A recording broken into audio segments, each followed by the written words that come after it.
Now, from across the tri-state, this is KHQA Sports. Well, an American Legion District Baseball Championship is on the line this week between Quincy Post 37 and Macomb Post 6. Best of 3 series moved in its entirety to Phil Bradley Field this week because of all the storm damage here in the Gem City. Brock Boehner's crew then making the most of its newfound home field advantage, already leading in this game in the top of the 6th, 6-5, and Matt Tosick is about to get robbed. Check out Beck Harris at first base, leaving Tosick in mourning phase right there. Beautiful snare from him at first.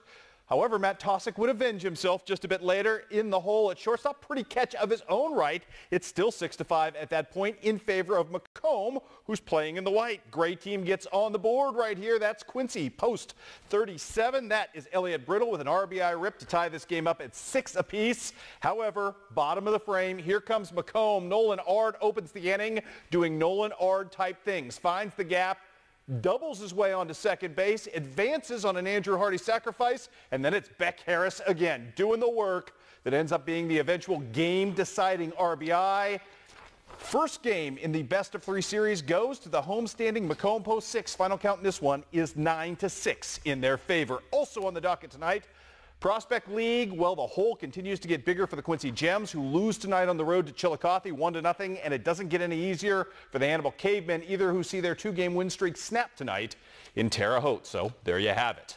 Well, Deep Dish Football ranks him as the 11th best quarterback prospect in the entire state of Illinois. He spent this past weekend on the East Coast winging the football around for a pair of middling academic institutions known as Princeton and Columbia. And he's had football recruiting flirtations already with half the Ivy League, Butler, Austin Peay, Missouri State, Western Illinois, and Northwest Missouri State, to name a few. Suffices to say, in the next few months, it's going to be really fun being Joe Brannon. Ball's all changing, you know, and the read options, spreads and everything, but I think I can be your prototypical, pretty good size in the pocket quarterback that can complete throws and move the chains and maybe take off and pick up a couple if he needs to. His recruiting profile is on the rise, but Joe Brannon has no problem compartmentalizing his quarterbacking life. And priority 1 is the task immediately ahead of him. I want to have the best senior season I can have, you know, for my teammates and for my school and everything. So that's not, I mean, the college thing isn't what I'm really worried about. I'm worried about winning games, you know, number 1. But it'll come, you know, it'll come with the wins and with the numbers and stuff I think I'll be able to put up in the offense that I'm in. So I'm just kind of letting it all happen. You know, last year we didn't reach our goals. You know, we went 4-5 and came up a game short, but we bring a lot back. We bring everybody back that had a carry, and we lost 2 guys that had catches. So we bring, I mean, everybody's back on offense, and we're really, the chemistry's there.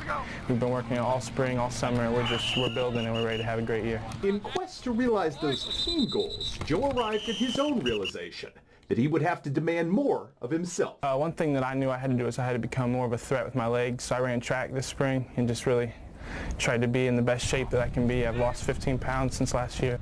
What Joe Brannon has gained is perspective as the latest in a long line of successful Crimson quarterbacks. One that started with eventual Ivy Leaguer Brian Anderson and extends to current Quincy University signal caller Nick Lonergan. And that history has given the latest Jacksonville quarterback a lot from which to learn. Yeah, one thing I always picked up on Nick was just how good of a leader he was, and you know, and that's just something I've tried to really model myself out of. And if I could ever be, you know, brought up in the same conversation as him, I had a pretty good career. I have a great supporting cast. You know, couldn't ask for better teammates and better players to be with. So I mean, it's on a lot of us, and we just feel like we have to have a really good season. Our football previews continue tomorrow with All-State Palmyra nose guard Matt Frankenbach. Tough day, by the way, for the University of Missouri. Harold Brantley, the wonderful defensive tackle last year after getting an automobile accident earlier this summer, announced out for the year. And Techie Gil Caesar, one of their outstanding young basketball players, the second one this season to transfer away. So the Tigers are reeling a little bit. A little bit, yeah. But I guess there is some good news for Missouri sports fans. You'll be in Palmyra tomorrow talking Panther football. That's always good news. Does it get any better than that? We'll see you tomorrow in P-Town. All right, back after this. Mount Sterling Implement takes vertical tillage to the max with the Turbo Max from Great Plains. With its hydraulically adjustable